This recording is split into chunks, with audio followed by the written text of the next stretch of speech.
Emmanuel Christmas ഒരുക്കധ്യാനം 12-ാം ദിവസം December 12. മനുഷ്യാവതാരം ദൈവവുമായി നമ്മെ അനുരഞ്ജിപ്പിച്ചു. ഈ വിഷയത്തെപ്പറ്റി നമുക്ക് ധ്യാനിക്കാം. ദൈവത്തോട് കൂടെ മാത്രമേ മനുഷ്യന് സ്വസ്ഥ ജീവിതമുള്ളൂ, സൗഭാഗ്യമുള്ളൂ. കാരണം അസ്തിത്വാത്മകമായി മനുഷ്യൻ ദൈവത്തിൻ്റെ അവിഭാജ്യ ഘടകമാണ്. ഇക്കാര്യമാണ് ഉൽപ്പത്തി പുസ്തകം 1-ാം-27 പറയുന്നത്. അങ്ങനെ ദൈവം തൻ്റെ ഛായയിൽ മനുഷ്യനെ സൃഷ്ടിച്ചു, ദൈവത്തിൻ്റെ ഛായയിൽ അവിടുന്ന് അവനെ സൃഷ്ടിച്ചു. ദൈവത്തിൻ്റെ തന്നെ ജീവശ്വാസമാണ് അവൻ്റെ ശ്വാസമെന്ന് മനുഷ്യോൽപ്പത്തിയെപ്പറ്റിയുള്ള ഉൽപ്പത്തി ഗ്രന്ഥത്തിൻ്റെ 2-ാം വിവരണത്തിൽ പ്രത്യേകം പറയുന്നുണ്ട്. അത് ഇപ്രകാരമാണ്: ഉൽപ്പത്തി 2:7 ദൈവമായ കർത്താവ് പൂഴി മണ്ണുകൊണ്ട് മനുഷ്യനെ മനഞ്ഞെടുക്കുകയും ജീവൻ്റെ ശ്വാസം അവൻ്റെ നാസാരന്ധ്രങ്ങളിലേക്ക് ഊതുകയും ചെയ്തു. അങ്ങനെ മനുഷ്യൻ ജീവനുള്ളവനായി തീർന്നു. ദൈവത്തോടുള്ള കൂട്ടായ്മയുടെ അവസ്ഥയെയാണ് സൗഭാഗ്യാവസ്ഥ എന്ന് പറയുന്നതെന്ന് മതബോധൻ ഗ്രന്ഥം 384-ാം ഖണ്ഡിക പഠിപ്പിക്കുന്നുണ്ട്. അതിപ്രകാരമാണ്: ദൈവവുമായുള്ള ആദ്യ മാതാപിതാക്കന്മാരുടെ സ്നേഹബന്ധമായിരുന്നു പറുദീസായിലെ അവരുടെ അസ്തിത്വത്തിൻ്റെ സൗഭാഗ്യത്തിന് നിദാനം. ആദ്യ പാപം ദൈവത്തിൽ നിന്നുള്ള മനുഷ്യൻ്റെ സ്വതന്ത്രമാകലായിരുന്നു. അതിൻ്റെ ഏറ്റവും വിനാശകരമായ അനന്തരഫലം ദൈവത്തോടുള്ള കൂട്ടായ്മയിൽ നിന്ന് മനുഷ്യൻ അകന്നുപോയി എന്നതാണ്. അതിൻ്റെ പാർശ്വഫലമായി മാത്രമാണ് തന്നോട് തന്നെയും പങ്കാളിയോടും സൃഷ്ടപ്രപഞ്ചത്തോടും ആദ്യ മനുഷ്യൻ വൈരുദ്ധ്യത്തിലായത്. ദൈവത്തോടുള്ള കൂട്ടായ്മ നഷ്ടപ്പെടുന്നതിനെ വിശുദ്ധ ബൈബിൾ വിളിക്കുന്നത് മരണം എന്നാണ്. ഉൽപ്പത്തി 2:17 നിന്ന് ഇത് വളരെ വ്യക്തമാണ്. ദൈവമായ കർത്താവ് മനുഷ്യനോട് ഇങ്ങനെ കൽപ്പിച്ചു: തോട്ടത്തിലെ ഏത് വൃക്ഷത്തിലും നിന്ന് നിനക്ക് യഥേഷ്ടം ഭക്ഷിക്കാം, എന്നാൽ നന്മ തിന്മയുടെ അറിവിൻ്റെ വൃക്ഷത്തിൽ നിന്ന് നീ ഭക്ഷിക്കരുത്. കാരണം അതിൽ നിന്ന് ഭക്ഷിക്കുന്ന ദിവസം നീ തീർച്ചയായും മരിക്കും.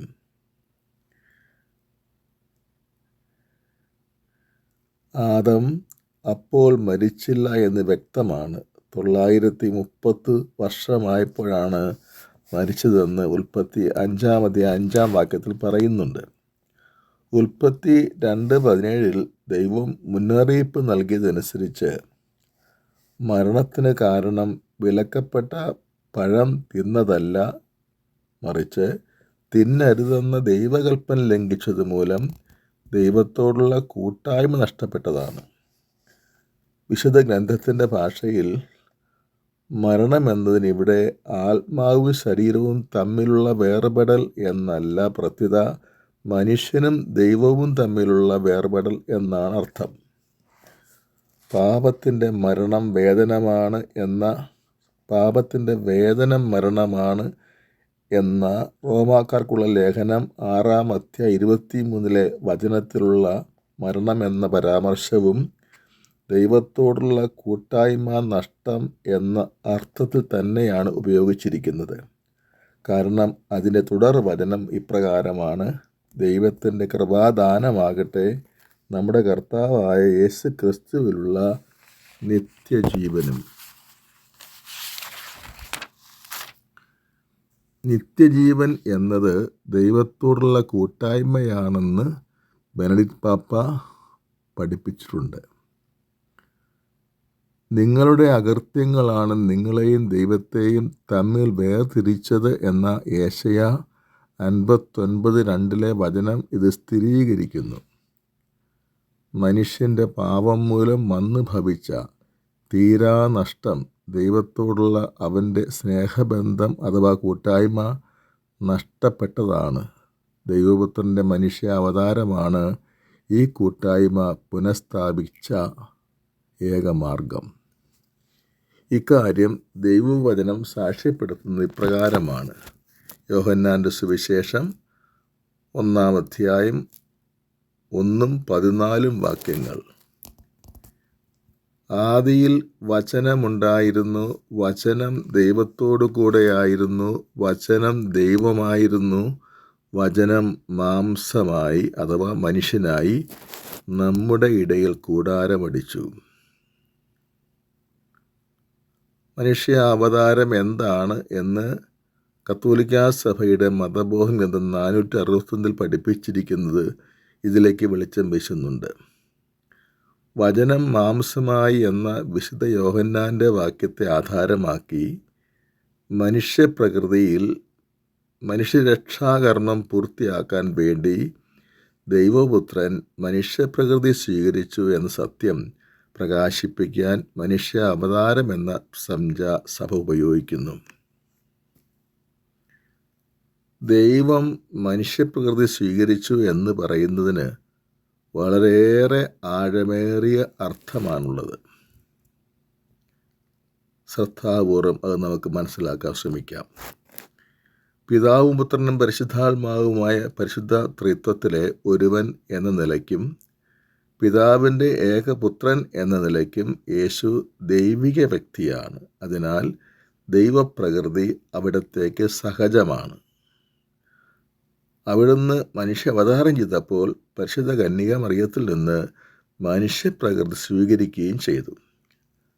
അങ്ങനെ ക്രിസ്തുവിന് സഹജമായ ദൈവപ്രകൃതിയും കന്യക മറിയത്തിൽ നിന്ന് സ്വീകരിച്ച മനുഷ്യപ്രകൃതിയും അവിടുത്തെ ദൈവിക വ്യക്തിയിൽ കൂടിക്കലരാതെ സമ്മേളിച്ചു. ഈ അനന്യമായ ഐക്യത്തെ ഹൈപ്പോസ്റ്റാറ്റിക് യൂണിയൻ എന്ന് ദൈവശാസ്ത്രം വിളിക്കുന്നു. ക്രിസ്തുവിൻ്റെ ദൈവപ്രകൃതി മനുഷ്യപ്രകൃതിയും തമ്മിലുളവായ ഐക്യത്തിന് ഒരു ഉദാഹരണം ഭൂമിയിലില്ല. അത്രയ്ക്ക് പരിപൂർണമായ കൂട്ടായ്മയാണത്. കത്തോലിക്കാ സഭയുടെ മതബോധ ഗ്രന്ഥം 466 ഖണ്ഡികയിൽ അത് ഇപ്രകാരം നമുക്ക് വായിക്കാം. യുക്തിസഹമായ ആത്മാവിനാൽ സജീവമാക്കപ്പെട്ട ശരീരത്തെ തൻ്റെ വ്യക്തിത്വത്തിൽ തന്നോട് തന്നെ സംയോജിപ്പിച്ചുകൊണ്ട് വചനം മനുഷ്യനായി. ഇത് എഫേസുസ് സൂനകദോസിലെ പ്രബോധനമാണ്. മതബോധനം തുടരുന്നു. ക്രിസ്തുവിൻ്റെ മനുഷ്യപ്രകൃതിക്ക് ദൈവപുത്രൻ്റെ ദൈവിക വ്യക്തിത്വമല്ലാതെ മറ്റ് കർത്താവ് സബ്ജക്റ്റ് ഇല്ല. ദൈവപുത്രൻ ഗർഭസ്ഥനായ ക്ഷണത്തിൽ സ്വീകരിച്ച് സ്വന്തമാക്കിയതാണ് അവിടുത്തെ മനുഷ്യപ്രകൃതി. ദൈവപുത്രൻ തൻ്റെ ദൈവിക വ്യക്തിത്വത്തിലേക്ക് മനുഷ്യപ്രകൃതി സ്വീകരിച്ചതോടെ മിശിഹായുടെ മനുഷ്യപ്രകൃതി ശൂന്യമായി പോയി എന്ന പാഷണ്ഡത ഏകസ്വഭാവവാദികൾ മോണോഫിസൈറ്റ്സ് പഠിപ്പിച്ചു. അത് തിരുത്തിക്കൊണ്ട് AD 451 കാൽസിഡോൺ സാർവത്രിക സൂനകദോസ് ഇങ്ങനെ പ്രഖ്യാപിച്ചു: കർത്താവും ഏകജാതനുമായ ഒരേ ഒരു ക്രിസ്തു അന്യോന്യ മിശ്രണമോ പരിവർത്തനമോ വിഭജനമോ വിയോഗമോ ഇല്ലാത്ത രണ്ട് പ്രകൃതികളോട് കൂടിയവനാണെന്ന് അംഗീകരിക്കപ്പെടണമെന്ന് ഞങ്ങൾ ഏറ്റുപറയുന്നു. ദൈവ മനുഷ്യ പ്രകൃതികളുടെ സംയോഗം മൂലം പ്രകൃതികൾക്ക് തമ്മിലുള്ള വ്യത്യാസം നഷ്ടമായില്ല. മറിച്ച് ഏക വ്യക്തിയിലും ഏക ഉപസ്ഥിതിയിലും പ്രകൃതികൾ ഒരുമിച്ച് ചേരുമ്പോഴും ഓരോ പ്രകൃതിയും അതതിൻ്റേതായ സവിശേഷത നിലനിർത്തുന്നു. മതബോധന ഗ്രന്ഥം 466 പ്രബോധനമാണിത്. 69 ഇപ്രകാരം സഭ പഠിപ്പിക്കുകയാണ്: തൻ്റെ ദൈവത്വവും മനുഷ്യത്വവും തമ്മിൽ വേർപെടുത്താൻ പറ്റാത്ത വിധം യേശു യഥാർത്ഥ ദൈവവും യഥാർത്ഥ മനുഷ്യനുമാണെന്ന് സഭ ഏറ്റുപറയുന്നു. പെട്ടെന്ന് മനസ്സിലാക്കാൻ പ്രയാസമേറിയതാണ് ഈ പ്രബോധനമെങ്കിലും ഇത്രയും വിശദീകരിച്ച് പറഞ്ഞതിൻ്റെ ഉദ്ദേശ്യം ഇതാണ്: ക്രിസ്തുവിൻ്റെ മൂലം നമ്മുടെ മനുഷ്യപ്രകൃതിയും അവിടുത്തെ ദൈവപ്രകൃതിയും ഒന്നായിത്തീരുകയും നമ്മുടെ മനുഷ്യപ്രകൃതിയിലെ കുറവുകളെല്ലാം പരിഹരിക്കപ്പെടുകയും ചെയ്തു. അങ്ങനെ ദൈവത്തിൻ്റെ മനുഷ്യ അവതാരം നമ്മെ പൂർണ്ണമായും ദൈവവുമായുള്ള കൂട്ടായ്മയിലേക്ക് ചേർത്തു, ദൈവത്തിൽ ഒന്നാക്കി മാറ്റി, ദൈവവുമായി അനുരഞ്ജിപ്പിച്ചു. ചുരുക്കത്തിൽ മനുഷ്യരായ നമ്മുടെ മനുഷ്യപ്രകൃതി തന്നെയാണ് ദൈവപുത്രൻ്റെ വ്യക്തിത്വത്തിൽ അവിടുത്തെ ദൈവപ്രകൃതിയോട് ഒന്നായി ചേർന്ന് അനുരഞ്ജിതമായത്. അതിനാൽ സർവ്വ മനുഷ്യരും ദൈവപുത്രൻ്റെ മനുഷ്യ അവതാരം മൂലം ദൈവത്തോട് അനുരഞ്ജനം സാധിച്ചിരിക്കുന്നു, അവിടുത്തോട് കൂട്ടായ്മയിലായിരിക്കുന്നു. അതായത് പാപത്തോടെ ദൈവത്തിൻ്റെ ശത്രുക്കളായി മാറിയ മനുഷ്യമക്കൾ മനുഷ്യ അവതാരം മൂലം ദൈവമക്കളായി രൂപാന്തരപ്പെട്ടു കഴിഞ്ഞു. ദൈവം നമ്മോടുകൂടെ ആയിക്കൊണ്ട് ദൈവവുമായുള്ള കൂട്ടായ്മ നഷ്ടത്തിന് മനുഷ്യ അവതാരം ശാശ്വത പരിഹാരമായി. നമുക്ക് ദൈവത്തോടു കൂടെ നിലനിൽക്കാൻ സാധിക്കാതെ പോയത് മൂലമാണിത്. ദൈവത്തിൽ നിന്ന് നമ്മെ ആർക്കും ഒരിക്കലും വേർപെടുത്താനാവാത്ത വിധം മനുഷ്യാവതാരം നമ്മെ ദൈവവുമായി കൂട്ടായ്മയിലാക്കി, ദൈവമക്കളാക്കി. അതേപ്പറ്റി വചനം പറയുന്നത് ഇങ്ങനെയാണ്. പത്രോസിൻ്റെ 1-ാം ലേഖനം 1-ാം അധ്യായം 23-ാം വാക്യം, നിങ്ങൾ വീണ്ടും ജനിച്ചിരിക്കുന്നത് നശ്വരമായ ബീജത്തിൽ നിന്നല്ല, അനശ്വരമായ ബീജത്തിൽ നിന്നാണ്, ദൈവത്തിൻ്റെ സജീവവും സനാതനവുമായ വചനത്തിൽ നിന്ന്. യോഹന്നാൻ്റെ 1-ാം ലേഖനം 3-ാം അധ്യായം 2-ാം വാക്യം പറയുകയാണ്, പ്രിയപ്പെട്ടവരെ, നാം ഇപ്പോൾ ദൈവമക്കളാണ്. ദൈവപുത്രൻ്റെ മനുഷ്യ അവതാരം നമുക്ക് സമ്മാനിച്ച ദൈവത്തോടുള്ള കൂട്ടായ്മ എന്ന മഹാ അനുഗ്രഹം ഒരു തരത്തിലും നഷ്ടപ്പെടാതിരിക്കാനുള്ള ഉറച്ച തീരുമാനമെടുക്കാൻ ഈ ക്രിസ്മസ് കാരണമാകട്ടെ. ക്രിസ്തുവിൻ്റെ സ്നേഹത്തിൽ നിന്ന് ആര് നമ്മെ വേർപെടുത്തും എന്ന പൗലോസിൻ്റെ ആ ചോദ്യം നമുക്ക് ധ്യാന വിഷയമാക്കാം. റോമാലേഖനം 8-ാം അധ്യായത്തിൽ അപ്പോസ്തലൻ ഇപ്രകാരമാണ് നമ്മുടെ മുമ്പിൽ അത് അവതരിപ്പിക്കുന്നത്. ക്രിസ്തുവിൻ്റെ സ്നേഹത്തിൽ നിന്ന് ആര് നമ്മെ വേർപെടുത്തും? ക്ലേശമോ, ദുരിതമോ, പീഡനമോ, പട്ടിണിയോ, നഗ്നതയോ, ആപത്തോ, വാളോ?